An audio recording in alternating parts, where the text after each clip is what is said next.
In this lesson, I'll show you some small, simple, but yet very thrilling tricks we can do if we want our solo to sound like jazz. First, I'll show you a leading tone technique. I believe that you'll really get surprised how much this very simple leading technique can jazz up our sound. Then we'll learn to play chromatic, also very thrilling and jazzy. Then I'll show you how we can add some nice blues to our sound. And finally, we make our jazz solo even more thrilling by playing diminished structures and tritone substitute chords. Okay, in the previous lesson we learned to play a simple arpeggio solo. So let me briefly summarize. We used the chord progression above. This could be the A section from Autumn Leaves, but the progression is very standard actually, and it contains many elements that we recognize from many other jazz tunes. In the previous lesson we then learned all the chords above by heart in every inversion. And then we learned to play a simple arpeggio jazz solo over the chord notes.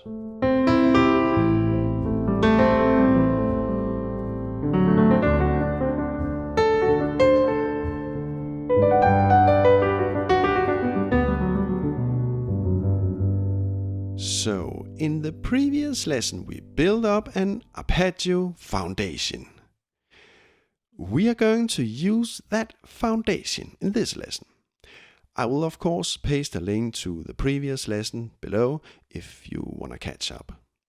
My name is Oliver Prehn, by the way, and this is a new jazz lesson. Now, let's move on. The first little thrilling trick we can do is to add leading tones. It's very simple actually. We just play a note a half step below or above the following chord note. So let's say we improvise over the A minor 7 chord. Now let's do a leading tone to, for example, the A note like this. Or from above like this. We can do leading tones to some of the other chord notes as well.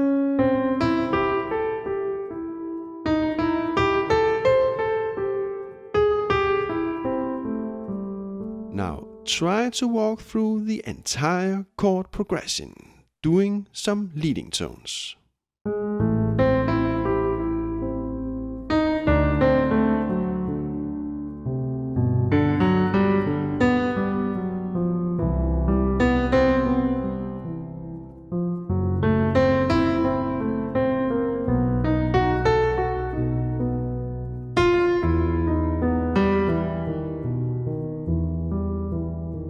Can you hear every time we play a leading tone, it's like, what is he doing? And then, that's where he is going. So we have tension, release, tension, release, tension, release. So I think with leading tones we actually add some excitement to the music.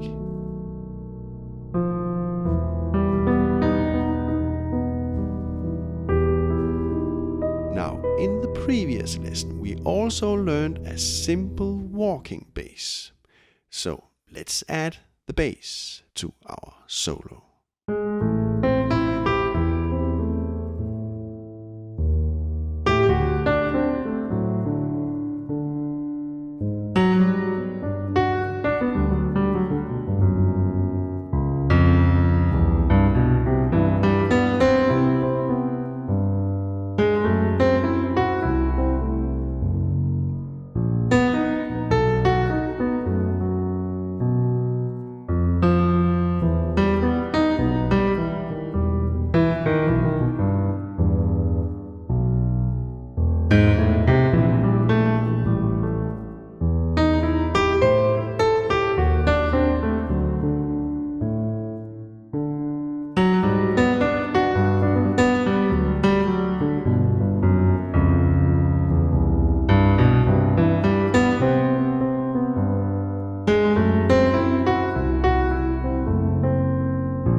we can actually add even more excitement to our improvisation.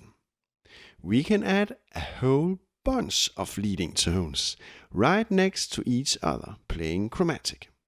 So, for example, on the A minor 7 chord, we can do 2 leading tones to a chord note, like this. Or we can simply connect the chord notes. For example, G to E,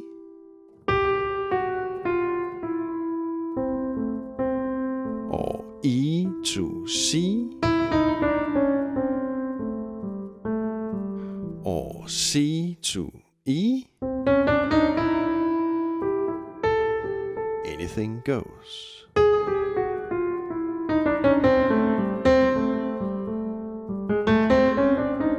Let's try this out on the entire chord progression.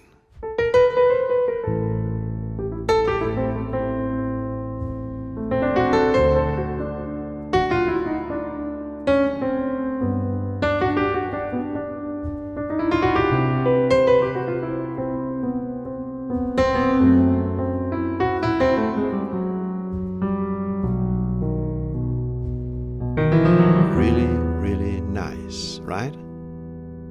It's like we are telling a little story with our tension and release, mystery and explanation.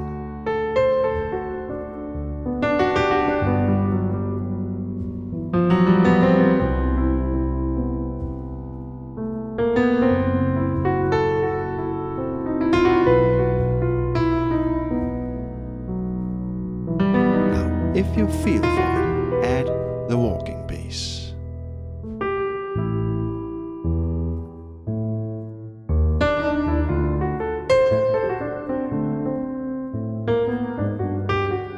And maybe you have already noticed that every time we play the chord notes, we see green markers on the keys.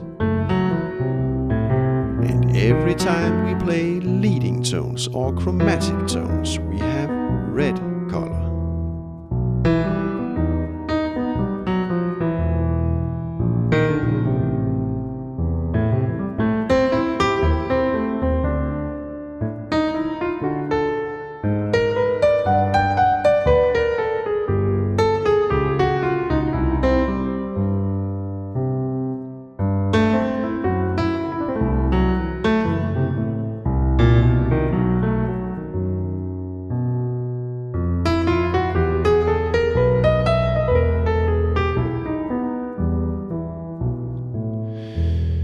Okay, what's next? Well, couldn't it be nice to add some blues to our sound?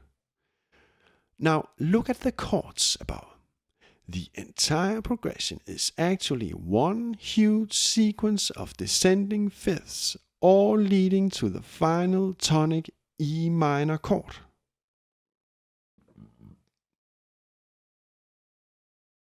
So, overall, this progression is in E minor, right? So let's, just for fun, try to mix in the E minor blues scale on every chord.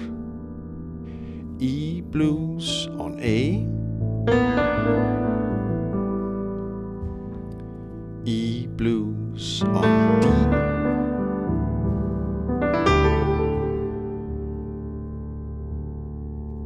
on G,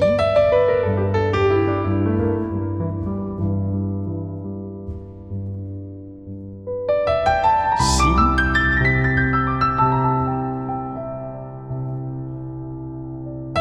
F sharp,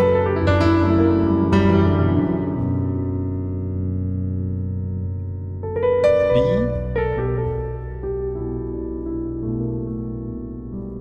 and finally on E. So on every chord, it sounds really nice, I think. At some chords, it's of course a little more naughty to do this.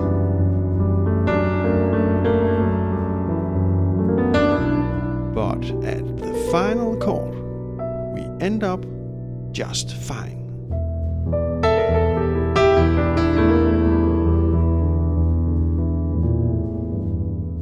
Now the idea is that we want to mix in the blues scale together with our chord arpeggios.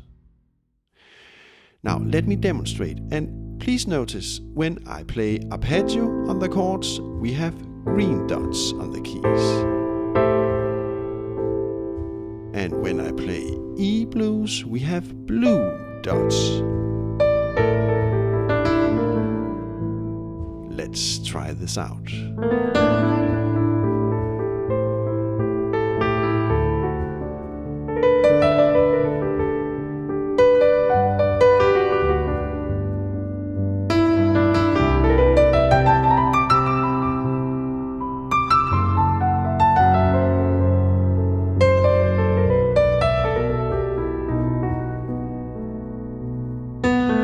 Really nice to mix in some blues, right?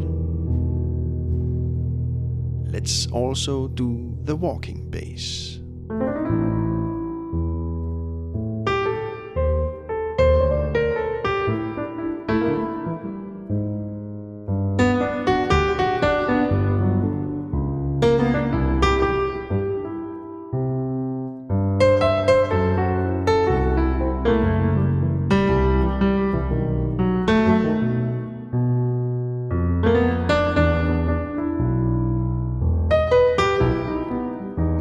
Let's also put in some chromatic leading tones.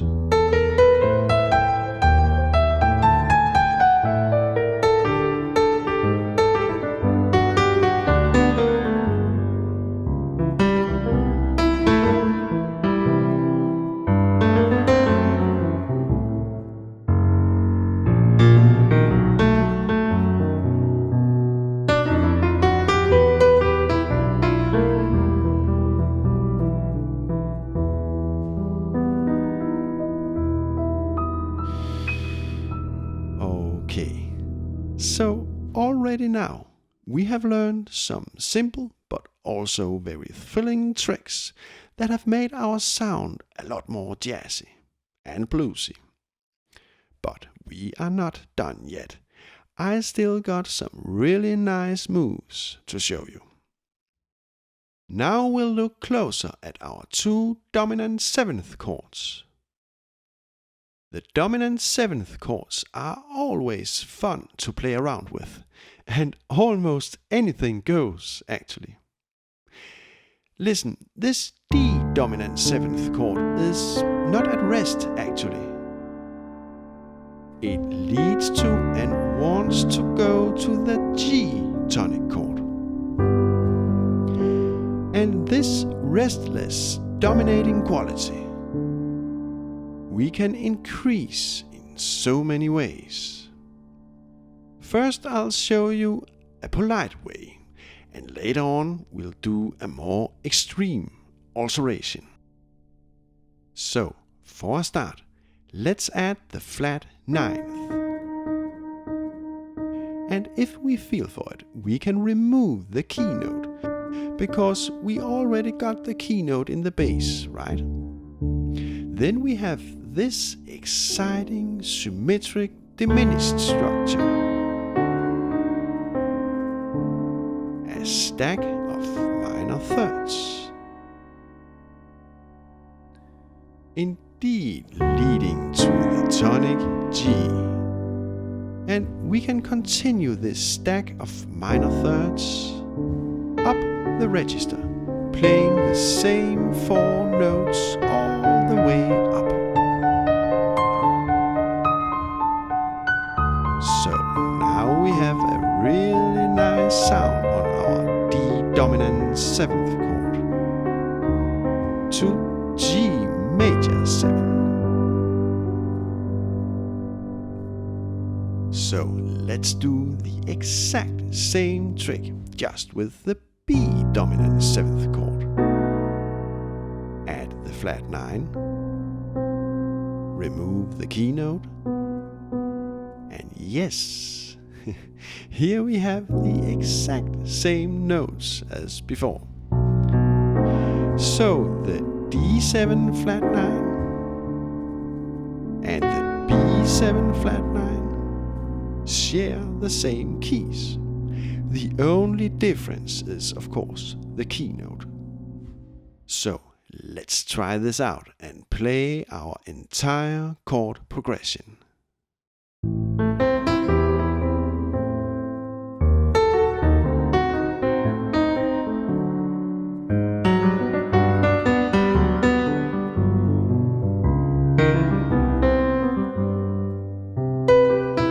So when playing the diminished structure, we'll have yellow markers on the keys.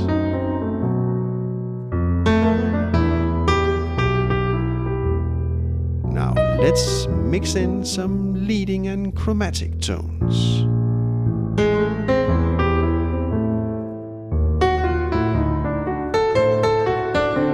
And the blues scale.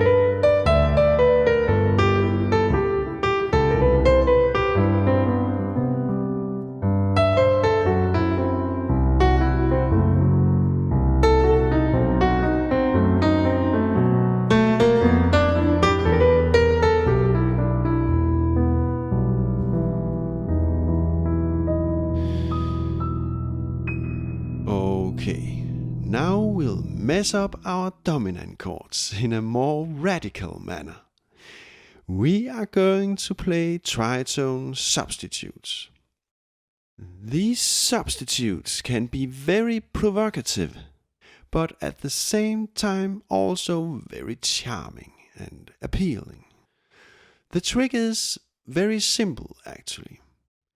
If we have a dominant 7 chord, for example the B dominant 7 chord, we simply transpose our chord a tritone interval to the F7 chord. And here we have the tritone substitute chord, still with the B in the bass. Nice spicy sound, right? Compared to our B bass note, we still have the major third and the 7th step. But then the similarities also stop. Look, we also have the flat 9th and the flat 5th. This chord is filled with tension, and it really wants to be resolved to the E minor tonic chord like this.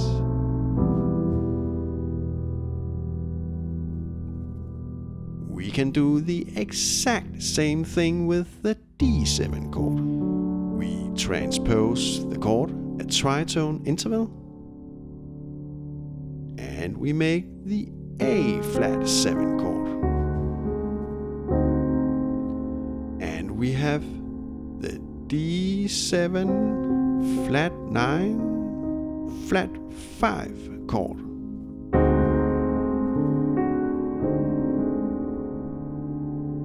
This chord makes such a beautiful tension to the next resolving G chord.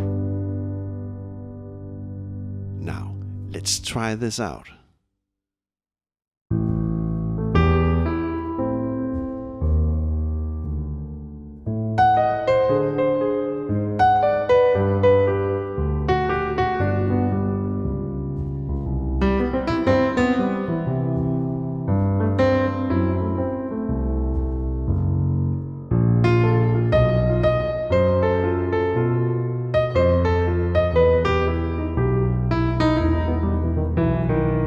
As you may have noticed, I have assigned the dangerous and attractive pink color to our substitute chords. In the start, handling these dangerous and attractive chords may not be so easy, but don't give up. Keep on playing around with the chords and you'll find your way. We must learn to play our notes with a strong self-confidence. If we get spooked by, for example, the dangerous pink substitute chords, the audience will immediately feel our uncertainty and they will not believe in us anymore. But if we, on the other hand, can show the audience that we really mean every single note we play 100%, well, then everything goes actually. Improvising music is all about certainty. And we achieve that certainty just by playing around, practicing, trying out different stuff, getting confidential with the chords and the techniques.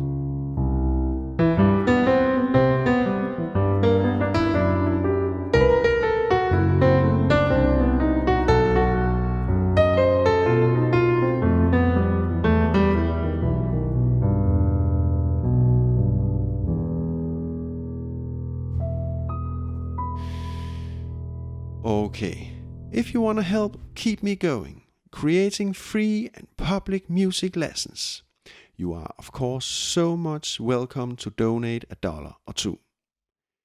And just let me give you all a big thank you. Thanks to those who donate, and indeed also to all of you who give me moral support with all the likes and really nice comments below my videos. It all matters to me. I surely love you all very much. So, are you still here? Great. Then I'll let you know that in the next lesson we'll look up and explore different thrilling scales and apply them to relevant chord progressions. A subscriber, patron, and graphic designer, Nupfe, has made a monster universal cardboard tool to look up scales. And we'll for sure have a lot of fun trying out this tool. And you'll of course have the PDF so you can build the tool yourself. So, see you in about 4 weeks. Many warm regards from Oliver Prehn.